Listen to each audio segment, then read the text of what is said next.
আল্লাহর কসম করে বলি, কোন মুশরিক, কোন কাফের মুসলমানের পক্ষে, মুমিনের পক্ষে থাকতে পারে না। আপনি বিশ্বাস করেন অথবা না করেন, ওরা হলো ইসলামের চরম দুশমন। আল্লাহ বলেছেন, তোমরা মুশরিক ইহুদি নাসারাকে বন্ধুত্ব বানাবে না, ওরা তোমাদের বন্ধু না। আর আমরা ওদেরকেই বন্ধু বানিয়েছি। ওরা কখন বন্ধু হবে? যখন আপনি পুরোপুরি ওদেরকে অনুসরণ করবেন। আল্লাহ বলছেন, কাফের মুশরিক বেঈমানরা তোমার বন্ধু তখন হবে যখন তুমি পুরোপুরি তাদেরকে মানবা। আর যখন তাদেরকে মানবা, তুমি তাদের লোক, মুসলমানের কেউ না। কথা বুঝতে পারছেন? সম্মানিত বন্ধুগণ, আমার ভাইয়েরা, এই জন্য আমি আপনাদেরকে বলছি, প্রকৃত মুসলমান হন। মুসলমান সাইজেন না, মুসলমান হন। মুসলমান সাদা লোকগুলো উহুদের যুদ্ধে গাদ্দারি করার কারণে ইসলামের সর্বপ্রথম বিপর্যয় হয়। এমন আছেন আপনাদের? উহুদের যুদ্ধে কারা গাদ্দারি করেছিল? যারা মুসলমান সাত ছিল, 1000 কাফেরের সঙ্গে ছিল 3000, আর মুসলমানের সঙ্গে ছিল 1000। তার মধ্যে 300 ছিল সাদা মুসলমান, মুনাফিক। রাস্তার মধ্যে গিয়ে হঠাৎ করে চলে আসলো 300 লোক। এরকম হাজার হাজার সাদা মুসলমান আছে যারা বলে আমরা আছি, পিছন থেকে কাটে উঠবে। কথা বুঝতে পারছেন? এই জন্য আমি আপনাদেরকে অনুরোধ করবো, ভাই, মুসলমান হলেই আপনি যে সাথে সাথে অমনি আপনি জান্নাত চলে যাবেন না। আল্লাহর পরীক্ষায় আপনাকে উত্তীর্ণ হতে হবে। খাঁটি মুসলমানের পরিচয় দিতে পারলেই আপনি আল্লাহর জান্নাতে যেতে পারবেন। আলিফ লাম মিম। أحسب الناس أن يتركوا أن يقولوا آمنا وهم لا يفتنون ولقد فتنا الذين من قبلهم فليعلمن الله الذين صدقوا وليعلمن الكاذبين صدقت يا ربنا إن الله وملائكته يصلون على النبي يا أيها الذين آمنوا صلوا عليه وسلموا تسليما اللهم صل على محمد النبي الأمي وعلى آله وصحبه وبارك وسلم الحمد لله। আল্লাহ তাআলার অসংখ্য শুকরিয়া জ্ঞাপন করছি যে আল্লাহ সুবহানাহু ওয়া তাআলা আমাদেরকে বর্তমান বিভিন্ন প্রতিকূলতা ও কর্মব্যস্ততা থেকে মুক্ত করে আল্লাহর মহান হুকুম পালনার্থে পবিত্র জুমার মসজিদে সমবেত হওয়ার তৌফিক এনায়েত করেছেন। এজন্য আমরা সমস্বরে বলি আলহামদুলিল্লাহ। প্রিয় ভাইয়েরা, আজকে আমরা আলোচনা করব পবিত্র কোরআনুল কারীমের সূরাতুল আনকাবুত থেকে। আনকাবুত শব্দের অর্থ হলো মাকড়সা। রব্বুল আলামিন কোরআনুল কারীমে মাকড়সার কথা কেন বলেছেন? আল্লাহ পৃথিবীর মানব জাতিকে বোঝাতে চেয়েছেন, হে পৃথিবীর মানুষেরা, আমি আল্লাহকে ছাড়া তোমরা অন্য কাউকে যদি অভিভাবক হিসাবে গ্রহণ করো, তোমাদের একমাত্র ত্রাণকর্তা, আশ্রয়দাতা, প্রাণকর্তা এইসব যদি মনে করো যে সব কিছুর মালিক অন্য কেউ আমি আল্লাহ ছাড়া, তোমাদের দৃষ্টান্ত হলো মাকড়সার বাসার মতন। পৃথিবীতে যত দুর্বল ঘর আছে, সবচেয়ে দুর্বল ঘর হলো মাকড়সার বাসা। একটু জোরে বাতাস আলো ঘরটা ভেঙে যায়। হাতের একটা আঁচড় লাগলে বা একটা বড় পোকার আঁচড় লাগলেও বা একটা পাখির ডানা লাগলেও সেই ঘরটা ভেঙে চুরমার হয়ে যায়।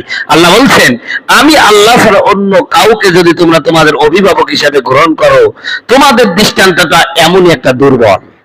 আমি আল্লাহর শক্তির কাছে সব মাকড়সার বাসার চেয়েও সব দুর্বল। মাকড়সার বাসা যেমন ছোট্ট একটা আঘাতে ছিন্ন ভিন্ন হয়ে যায়, আমি আল্লাহর সামান্যতম আঘাতে গোটা পৃথিবীর সব শক্তি চুরমার হয়ে যাবে। কথা বলুন ঠিক কিনা? অতএব মুমিনের অভিভাবক একমাত্র কে? আল্লাহ রাব্বুল আলামিন। তবে তারা কথা বলে, আল্লাহর পক্ষে কথা বলেন, আল্লাহর আইন নিয়ে চলতে চায় এবং জমিনে আল্লাহর আইনকে প্রতিষ্ঠিত করতে চায়, তাদের পথটা খুব সুখের পথ না। এই পথটা হলো বিপদ সংকট পথ, এই পথটা হলো কাটা বিছানো পথ। আল্লাহ রাব্বুল আলামিন কোরআনুল হাকিমের মধ্যে সূরা আল-কাহফের প্রথম নাম্বার আয়াতে কিছু অক্ষর নিয়ে এসেছেন, পৃথিবীর মানুষকে চ্যালেঞ্জ করে দিয়েছেন, ও পৃথিবীর মানুষেরা, তোমরা নিজেদেরকে সবচাইতে জ্ঞানী মনে করো, বিজ্ঞানের উৎকর্ষতায় পৌঁছায় গেছো, কত বড় বিজ্ঞানী হয়েছে। আমার কোরআনে আমি কিছু চ্যালেঞ্জ ছুড়ে দিলাম, এগুলোর অর্থ এই পৃথিবীর কোন মানুষের কাছে বলি নাই, তোমরা গবেষণা করে বের করতে পারো কিনা দেখো। আল্লাহ বলছেন আলিফ লাম মিম, আল্লাহ বলেন এই যে অক্ষরগুলো দিলাম, এই অক্ষরগুলোর কথা আমি কাউকে বলি নাই, আমার নবীও জানে না, পৃথিবীর কোন মানুষ জানে না। আল্লাহু আ'লামু বিমুরাদিহি, এগুলোর অর্থ একমাত্র আল্লাহ তাআলা জানেন। প্রিয় বন্ধুগণ, আমার ভাইরা আমার, এই যে কথাটা আল্লাহ বললেন, হে পৃথিবীর মানুষেরা, তোমরা তো অনেক জ্ঞানী মানুষ, এই আয়াতের অর্থগুলো কি তোমরা পারবে নাকি? আমার ভাইরা, পৃথিবীর কোন জাতি পারে নাই, কোন মুফাসসির পারে নাই, পৃথিবীর কোন সাহিত্যিক, কোন বিজ্ঞানী পারে নাই, সমস্ত মানুষগুলোর একই অর্থ করেছেন। এই পৃথিবীতে যত বড় বড় তাফসীর গ্রন্থ আছে, তাফসীরে কাজেন, তাফসীরে মারিফুল কোরআন, তাফসীরে ইবনে কাসির, সাফাতুল মাসাদির, যত প্রকার তাফসীর আছে না কেন, এই পৃথিবীতে সমস্ত তাফসীর গ্রন্থের লেখকরা বলেছেন এগুলোর অর্থ একমাত্র আল্লাহ রাব্বুল আলামিন জানেন। বলেন সুবহানাল্লাহ। কেউ অর্থ করতে পারে নাই, তবে ফকিরের একটা অর্থ করে, কয় আলিফে আল্লাহ, লামে জিবরিল আর মিমে মোহাম্মদ, এগুলো বানানো অর্থ। আসলে এগুলোর অর্থ আল্লাহ মাবুদি ভালো জানেন। কথা বুঝতে পারছেন? প্রথমে আল্লাহ পাক এই হুরুফে মুকাত্তাত এনেছেন, এনে মানব জাতিকে বলছে, ও মানুষেরা, আমি মুসলমান, আর চুপ করে তুমি জান্নাত চলে যাবা, এই কথা বললেই জান্নাত হবে না। আমি মুসলমান, অমনি জান্নাতে চলে যাবা, এই আশা ছাড়ো। কথা বুঝতে পারছেন? আমি মুসলমান, এ কথা বললেই জান্নাত চলে যাবা, ওই আশা ছেড়ে দাও। আল্লাহ বলেছেন আহাসিবান নাসু আইয়ুতরাকু আইয়াকুলু আমান্না ওয়া হুম লা ইফতানুন, মানুষ কি মনে করেছে ঈমান এনেছি এই কথা বললে আল্লাহ ছেড়ে দিবেন, অথচ পরীক্ষা করবেন না, বরং ঈমানের পরীক্ষায় তোমাকে উত্তীর্ণ হতে হবে, এরপরেই আমি আল্লাহর জান্নাত আশা করা যায়। মুসলমান হয়ে গেছেন, জান্নাত চলে যাবেন না, আপনি সত্যিকারের মুসলমান কিনা আল্লাহ পরীক্ষা করে নেবেন। কেমনে পরীক্ষা করবেন? আল্লাহ রাব্বুল আলামিন সূরাতুল বাকারার মধ্যে বলেছেন, وَلَنَبْلُوَنَّكُمْ بِشَيْءٍ مِّنَ الْخَوْفِ وَالْجُوعِ وَنَقْصٍ مِّنَ الْأَمْوَالِ وَالْأَنفُسِ وَالثَّمَرَاتِ, আমি অবশ্যই তোমাদেরকে পরীক্ষা করব। وَلَنَبْلُوَنَّكُمْ بِشَيْءٍ مِّنَ الْخَوْفِ, কখনো তোমার অন্তরের মধ্যে ভয় ঢুকিয়ে দিব, তুমি বিভিন্ন উৎকর্ষার মধ্যে, উৎকণ্ঠার মধ্যে দিন কাটাবে, তোমার মধ্যে আমি এমন একটা ভীতিকর পরিস্থিতি তৈরি করে দিব, চতুর্দিকে শত্রু, কখন জানি তোমাকে মেরে ফেলে, একমাত্র অপরাধ তুমি আল্লাহর প্রতি ঈমান এনেছো। প্রিয় বন্ধুগণ, আমার ভাইরা আমার, ইসলামের প্রথম যুগটা ছিল খুবই কষ্টের যুগ। আমার বন্ধুগণ, আমার ভাইরা, আমার নবী মুহাম্মদ সাল্লাল্লাহু আলাইহি ওয়াসাল্লাম ইসলামের দাওয়াত যখন দিলেন, তিনি চিন্তিত হয়ে পড়লেন, আরে এই মক্কার মানুষগুলো আমাকে মেনে নেবে কিনা। প্রিয় বন্ধুগণ, আমার ভাইরা আমার, খুব ভালো করে লক্ষ্য করেন, মক্কার মানুষগুলো আমার নবীকে আলামিন বলেছিল, পৃথিবীর সবচেয়ে বিশিষ্ট মানুষ বলেছিল, কিন্তু এই মক্কার মানুষগুলোকে আমার নবী যখন দাওয়াত দিলেন, মক্কার সবচেয়ে ভালো লোকটা, যেটা তাদের দৃষ্টিতে ভালো, সেই লোকটাও আমার নবীর সাথে শত্রুতা করলো। বন্ধুগণ, আমার ভাইরা আমার, খুব ভালো করে শুনেন, নবীজির আপন চাচা আবু লাহাব, আপন চাচা, আমার নবী যখন জন্ম হলো তখন আবু লাহাব জুয়া খেলতেছিল, তাস, কি খেলতেছিল? তাস খেলতেছিল, জুয়া খেলতেছেন। জুয়ার আসরের মধ্যে আবু লাহাবের একটা বান্দি ছিল, নাম সুয়াইবিয়া, সবচেয়ে সুন্দরী। এই মহিলাটা যাই বলছে, আবু লাহাব তুমি খেলতেছো, তুমি কি জানো আজকে আমিনার গর্ভে থেকে একটা সাদের টুকরা এই জমিনের উপর নেমে এসেছে, বলেন সুবহানাল্লাহ। তুমি সুসংবাদ গ্রহণ করো, আল্লাহ তোমাকে একটা ভাতিজা দান করেছে, বলেন সুবহানাল্লাহ। আবু লাহাব এত খুশি হয়ে গেল, সুহাইবাকে বলল, সকাল সকাল তুমি এমন একটা সুন্দর সংবাদ দিলা, যাও, এই সুন্দর সংবাদের কারণে আমি তোমাকে সবচেয়ে ভালোবাসতাম, তোমাকে আমি আজাদ করে দিলাম। নবীজির জন্মে তার সবচেয়ে প্রিয় ভাতিজা আজাদ করে দিল। অনেক চাচা আছে না ভাই, ভাইয়ের ছেলে হয়েছে, খুশি হয়ে নিজে গরু কেটে খাওয়াই দেয় মানুষকে। আবু লাহাব এই কোয়ালিটির লোক ছিল। তার বাতি সুহাইবাকে বললো, তুমি সংবাদ দিয়েছো আমার ভাতিজা হয়েছে, এই সুসংবাদের কারণে আমি তোমাকে আজাদ করে দিলাম, আজ থেকে তুমি বাতি না, তুমি স্বাধীন মেয়ে, বলেন সুবহানাল্লাহ। এই লোকটাই নবীজিকে বললেন, আলী হাজা জামাতানা, হে মোহাম্মদ, কষ্ট করে তোরে কোলে পিঠে করে মানুষ করলাম এই কথা শোনার জন্য, তুই কি করস? আমার বাপ দাদার ধর্ম ছেড়ে দিয়ে তুই কিসের জবাব দিস রে? তাব্বান লাকা, তুই ধ্বংস হয়ে যা, যে আমার বাপ দাদার ধর্মের বিরুদ্ধে কথা বলে। নবীজির জন্মে খুশি, নবীজির দাওয়াতে সবচাইতে বেজার লোকটার নাম কি? আবু লাহাব, নবীজির আপন চাচা। মক্কার জমিনে রাসূল থাকতে পারলেন না। তিনি চিন্তা করলেন, ছোটকালে বড় হয়েছি তায়েফ ময়দানে, ওখানে আমার বন্ধু বান্ধব আছে, সবাই আত্মীয় স্বজন আছে, হয়তো বা ওই লোকগুলো আমারে মানবে। বড় আশা নিয়ে তিনি মক্কা থেকে তায়েফ চলে গেলেন। তায়েফের মানুষগুলোকে বললেন, এ সমস্ত দেবদেবীর কেন পূজা করো, যা তোমাদের ক্ষতিও করতে পারে না, উপকারও করতে পারে না। তোমরা বলো লা ইলাহা ইল্লাল্লাহ তুফলিহুন, আল্লাহ ছাড়া কোনো ইলাহা নাই, এই কথা সাক্ষ্য দাও, তোমরা পৃথিবীর মধ্যে সবচেয়ে সফলকামী জাতি হয়ে যাবে, বলেন সুবহানাল্লাহ। মক্কার মানুষরা, তায়েফের মানুষরা তো শুনলই না। নবীজির পিছনে বখাটে যুবকদের লেলিয়ে দিল। আমাদের এলাকায় পাগল আসলে কিছু দুষ্টু ছেলে আছে না, পাগলের পিছনে লাগে, কেউ একটু গোতা মারে, কেউ একটু লাথি মারে, কেউ একটু ঢিল মারে, কথা কয় না। মক্কার নেতৃস্থানীয় ব্যক্তিবর্গ বলল, একটা পাগল এসেছে, তোমরা তাকে ধাওয়া করো। মক্কার দুষ্ট ছেলেরা নবীজিকে পাথর মারা শুরু করলো। আমার নবীকে এত পাথর মেরেছিল, চতুর্দিকে বৃষ্টির মতন পাথর পড়ে পড়ে রসুলের শরীরটা একদম ঝাঁঝরা হয়ে গেছে। রসুল দৌড়ে যায়, আর ওরা পিছন থেকে পাথর মারে। নবীজি বেহুশ হয়ে যান, এরপরে হুশ আসে আবার মারে। এক পর্যায়ে আমার নবী বললেন, আল্লাহ তুমি আমাকে কোথায় ছেড়ে দিলে? নবীজি শুধু এই কথা বলছেন, গোটা আসমানের সমস্ত ফেরেশতা কান্না করে শুরু করে দিয়েছে। জিবরিল আমিন এসে বলছে, ইয়া রাসূলুল্লাহ আপনি শুধু আদেশ করেন, আমি দুই পাহাড় এক জায়গায় করে গোটা তায়েফবাসীকে ধ্বংস করে দিই। মায়ার নবী বললেন, না, এদের ধ্বংস করার দরকার নাই, হয়তো এরা আমাকে চিনতে পারে নাই, তাই আমার সাথে বেয়াদবি করেছে, এদের সন্তানরা হয়তো বা ইসলাম কবুল করবে, বলেন সুবহানাল্লাহ।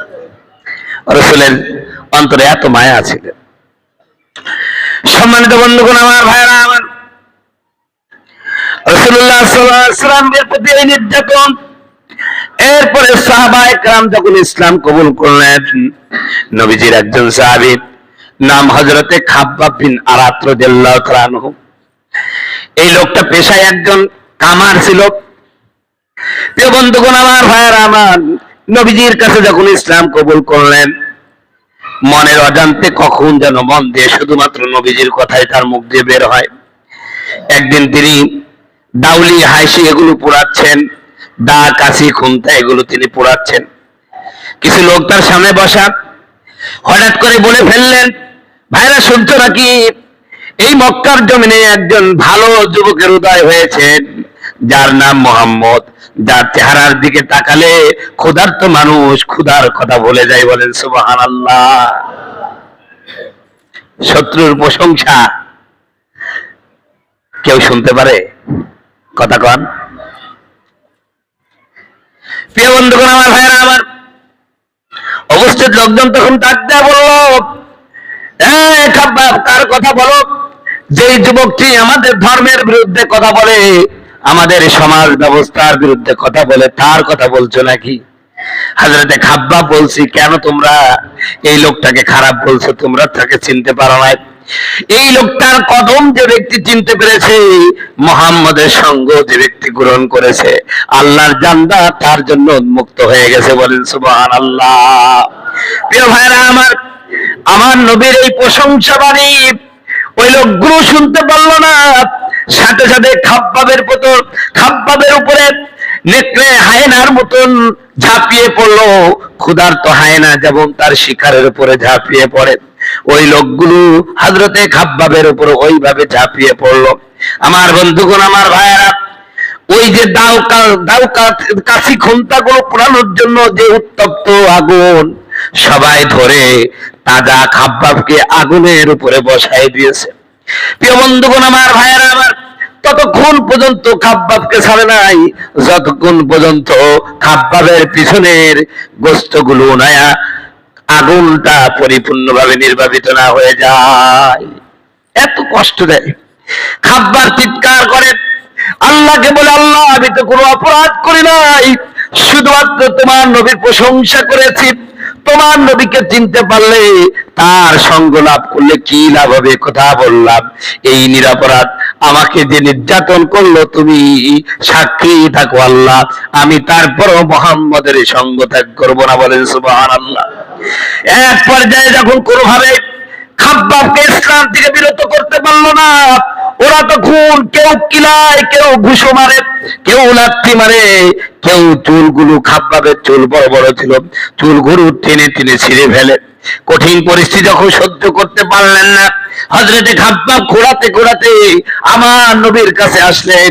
নবীজি তখন খুব ক্লান্ত। মক্কার কাবা শরীফের ঘরের সামান্য ছায়া হয়েছে, ওই ছায়ায় হেলান দিয়ে নবীজি ঘুমায় আছে। এমন তো অবস্থায় হযরতে খাব্বাব নবীজির কাছে এসে বললেন, ইয়া রাসূলুল্লাহ, ইয়া হাবিবাল্লাহ, আলা তাস্তাগফিরুল্লাহ লানা, আলা তাস্তাগফিরুল্লাহ লানা। ওগো নবী, আপনি ঘুমিয়ে আছেন, আমরা তো মার খেতে খেতে মরে গেলাম। আপনি কি আল্লাহর কাছে একটু দোয়া করতে পারেন না?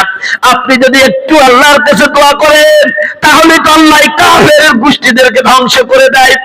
আমার নবী খাব্বাবের এই কথা শুনে উঠে গেলেন।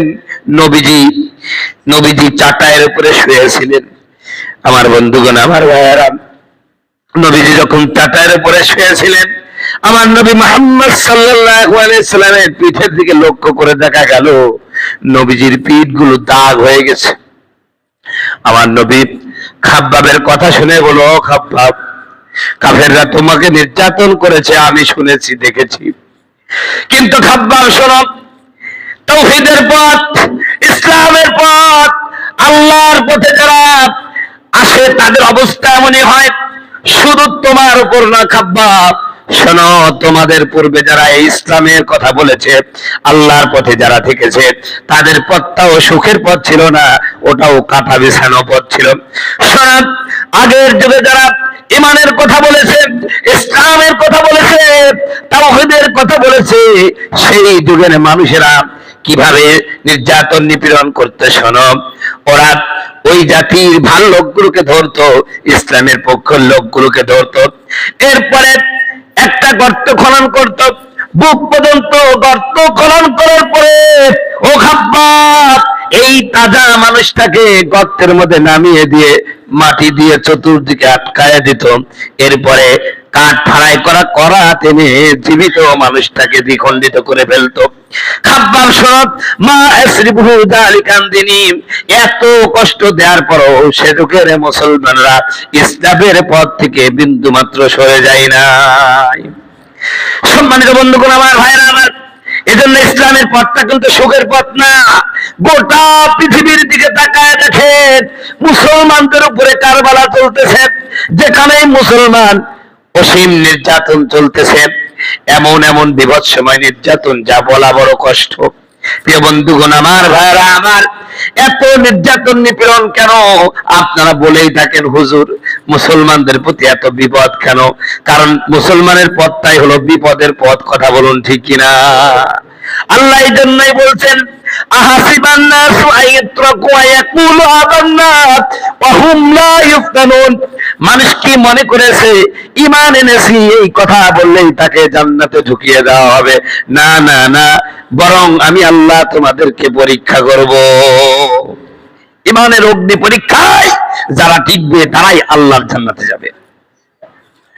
সম্মানিত বন্ধুগণ আমার, ভাইরা আমার, হযরত বিলালের দিকে তাকায় দেখেন।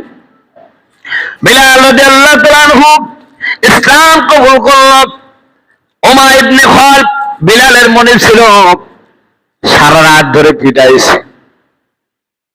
বন্ধুগণ আমার, ভাইরা আমার, চাবুক দিয়ে একটা তাজা মানুষকে যদি সারা রাত পিটানো হয়, পিঠের কি কোনো প্রকার চামড়া থাকে নাকি ভাই? রক্তাক্ত শরীর। সৌদিতে যারা গেছেন, ওই যে আমার তসলিম ভাই সৌদিতে গিয়েছিল, রোদের এত উত্তপ্ততা এখন পর্যন্ত, অথচ 1400 বছর আগে। এখন তো সৌদি সবচেয়ে আধুনিক সভ্যতায় চলছে। পৃথিবীর এমন কোন প্রযুক্তি নাই যেটা সৌদি আরবে নাই। আমার নবীর যুগে তো ধুধু মরুভূমি, কোন প্রযুক্তি নাই। কিতাবের মধ্যে লেখে যখন দুপুর 12টা হয়ে যায়, 11টা 12টা হয়ে যায়, বালুগুলো এমন উত্তপ্ত হয়ে যায়, আপনি যদি শুকনো চাউল সেখানে রাখেন কিছুক্ষণ পরে সেটা মুড়ি হয়ে যেত। এমন উত্তপ্ত বালু রাশির মধ্যে হযরত বিলালকে শুয়ে দেওয়া হলো। বিলাল রাদিয়াল্লাহু তাআলা আনহুকে সারা রাত মারা হয়েছে। বিলাল যেন এই উত্তপ্ত বালু রাশির মধ্যে নড়াচড়া না করতে পারে, এই জন্য বুকের উপরে পাথর চাপা দিয়েছে। বিলালের কণ্ঠরোধ করে উমাইর ইবনে খালদ, আবু জাহেল, উতবা, সাইবারা অট্ট হাসি হাসে ডাক দেয়া বলে, বিলাল এখনো সময় আছে, মুহাম্মদের ধর্ম ত্যাগ করো, কালিমা পড়ো না, কালিমার সাক্ষী দিও না, আমরা তোমাকে বাঁচিয়ে দিব। হযরতে বিলাল পুরা শব্দ বলতে পারে না, শুধু বলে আহাদ। জোরে বলেন সুবহানাল্লাহ। আহাদ কার নাম বলেন তো? আরো জোরে বলেন। আল্লাহ রাব্বুল আলামিনের 99টি নাম আছে। যেই নাম ধরে আল্লাহকে ডাকবেন, আমার আল্লাহ তার ডাকে সাড়া দিবে। জোরে বলেন সুবহানাল্লাহ। আল্লাহ রাব্বুল আলামিন বলেন, আল্লাহু আহাদ। হে নবী, মক্কার মানুষগুলো জানতে চেয়েছে আল্লাহর পরিচয় কি, ওদের কাছে আপনি আল্লাহর পরিচয় তুলে ধরুন। কুল হুয়াল্লাহু আহাদ। হে নবী বলে দেন আল্লাহ হলো এক। আল্লাহুস সামাদ। আল্লাহ অমুখাপেক্ষী, পৃথিবীর সবাই তার মুখাপেক্ষী, আল্লাহ কারো মুখাপেক্ষী না। লাম ইয়ালিদ ওয়া লাম ইউলাদ। আল্লাহ রাব্বুল আলামিন বলেন, শোনো, তিনি কাউকে জন্ম দেন নাই, তাকেও কেউ জন্ম দেন নাই। ওয়া লাম ইয়াকুল লাহু কুফুয়ান আহাদ। আল্লাহ বলেন, এই পৃথিবীতে আল্লাহর সমকক্ষ কেউ নাই। আল্লাহ আরেকটি নাম হলো আহাদ। বিলাল শুধু আহাদ আহাদ করে। এক পর্যায়ে কিতাবের মধ্যে লেখে, বিলাল যখন পিপাসায় কাঁপত, হযরত বিলালকে পানি দেওয়া হয় নাই, বিনিময়ে প্রসব করে দেওয়া হয়েছে। হযরত বিলাল তারপরও ইসলাম ছাড়ে নাই। জোরে বলেন সুবহানাল্লাহ। সম্মানিত বন্ধুগণ আমার, ভাইরা আমার, ইসলামের পথটা হলো এত কঠিন পথ। আজ পৃথিবীতে যারা ইসলামের কথা বলে, আপনি দেখেন পৃথিবীর কোন ইসলামী শক্তি, কোন ইসলামী লোক যিনি ভালো ইসলামের কথা বলে তারা সুখে আছে? আছে? নাই। বাংলাদেশেও নাই, ভারতেও নাই, পৃথিবীর কোন রাষ্ট্রে নাই। এমনকি সৌদি আরবেও যে সমস্ত আলেমরা হক কথা বলে তাদেরকে গুম করে দেওয়া হয়। সৌদির এই যে বর্তমান রাজা আছে, এত বদমাইশ, এই বদমাইশের বিরুদ্ধে কুকর্ম কথা যদি বলে, সেই আলেম কখন হারিয়ে যায় টেরও পাওয়া যায় না। সম্মানিত বন্ধুগুলো আমার, ভাইয়ের আমার, অনেক সময় বলে, হুজুর পৃথিবীতে মুসলমানের সংখ্যা অনেক, মুসলমান মার খায় কেন? ভাই, মুসলমান কাকে বলে? মুসলমান তো সেই যে নিজেকে আল্লাহর সামনে আত্মসমর্পণ করেছে। আপনি মুসলমান দাবি করেন, আপনি আত্মসমর্পণ করেছেন আমেরিকার কাছে, আপনি আত্মসমর্পণ করেছেন পশ্চিমা সভ্যতার কাছে, আবার আপনি নিজেকে মুসলমান দাবি করেন। কথা কয় না? একটু আগে ভারতের এক মুসলমানের বক্তব্য শুনছিলাম। সে মুসলমান, মন্দিরে গিয়ে পূজা দেয়, সালাম জীবনে দেয় না, প্রতিদিন ভোরে উঠে গীতা পড়ে। নাউজুবিল্লাহ কর। নাম কি জানেন? নাম হচ্ছে শিবলুর রহমান। কি সুন্দর নাম না? এইরকম হাজারো মুসলমান বাংলাদেশে পৃথিবীতে আছে। বলেন এই মুসলমানকে আল্লাহ কেমনি সাহায্য করবে? অথচ বিলালকে একবার বলেছিল যে তুই আহাদ বাদ দে, আল্লাহর নাম বাদ দে, আর মুসলমানকে 10 টাকা দিলে আল্লাহর নাম ভুলে যায়। কথা কয় না কেন? তো ইসলাম এমনি এমনি এসেছে ভাই। ইসলামে যারা প্রকৃত মুসলমান তাদের উপরেই আল্লাহ ইসলামের বিজয় দিয়েছেন। বদরে কাফের সংখ্যা ছিল 1000, মুসলমানের সংখ্যা ছিল মাত্র 313 জন, কিন্তু তারা খাঁটি মুসলমান ছিল। এজন্য 1000 মুসলমান তাদের সাথে পারে নাই। কথা বলুন ঠিক না? আর আজ নামে আপনার 200 কোটি মুসলমান, কিন্তু খোঁজ নেওয়া দেখেন 200 কোটির মধ্যে আমার মনে হয় এই 100 কোটিও টিকবে না খাঁটি মুসলমান। আল্লাহ বলছেন শোনো,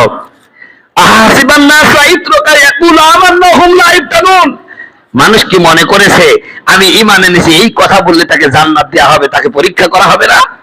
পরীক্ষায় উত্তীর্ণ হতে হবে। সম্মানিত বন্ধুগণ, আমার ভাইয়ের আমার, তো মুসলমানের দুর্দিন ততদিন থাকবে যতদিন গোটা বিশ্বময় মুসলমানরা যতদিন পর্যন্ত প্রকৃত মুসলমান না হতে পারবে।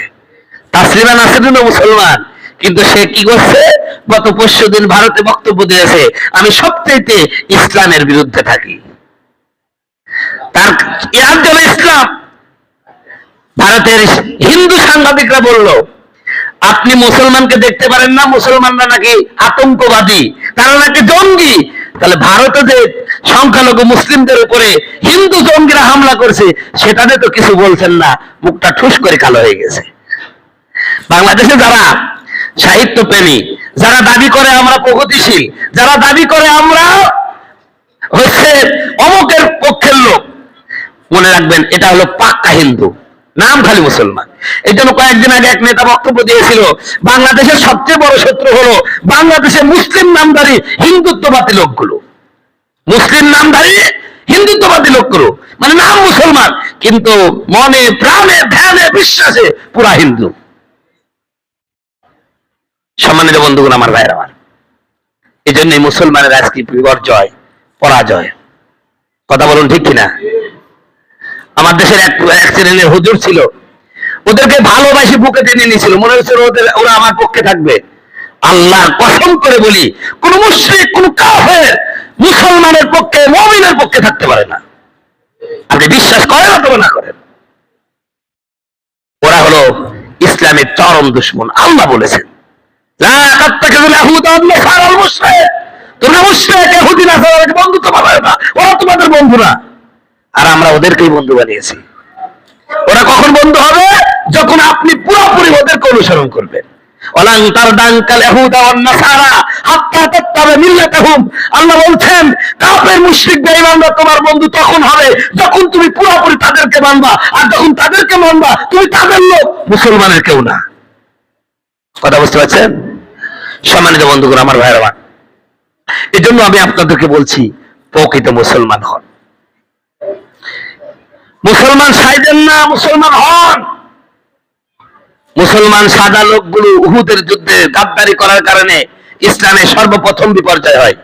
এমন আছেন আপনাদের? উহুদের যুদ্ধে কারা গাদ্দারি করেছিল? যারা মুসলমান সব ছিল 1000 কাফেরের সঙ্গে ছিল 3000, আর মুসলমানের সঙ্গে ছিল 1000। তার মধ্যে 300 ছিল সাদা মুসলমান মুনাফিক। রাস্তার মধ্যে গিয়ে হঠাৎ করে চলে আসলো 300 লোক। এরকম হাজার হাজার সাদা মুসলমান আছে যারা বলে আমরা আছি, পিছন থেকে কাটে উঠবে। কথা বুঝতে পারছেন? এই জন্য আমি আপনাদেরকে অনুরোধ করবো ভাই, মুসলমান হলেই আপনি যে সাথে সাথে অমনি আপনি জান্নাত চলে যাবেন না। আল্লাহর পরীক্ষায় আপনাকে উত্তীর্ণ হতে হবে। খাঁটি মুসলমানের পরিচয় দিতে পারলেই আপনি আল্লাহর জান্নাতে যেতে পারবেন। আল্লাহ আমাদের আমল করার তৌফিক দান করে, সকল বলুন আমিন। প্রিয় ভাইরা আমার, এই মুহূর্তে আমাদের সভাপতি মহোদয় আপনাদের সামনে কিছু কথা বলবে, এরপরে ইনশাআল্লাহ সুন্নাত নামাজ পড়ব।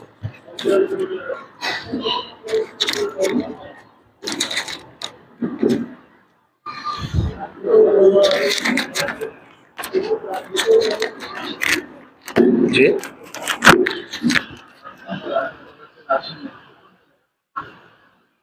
ও আসলে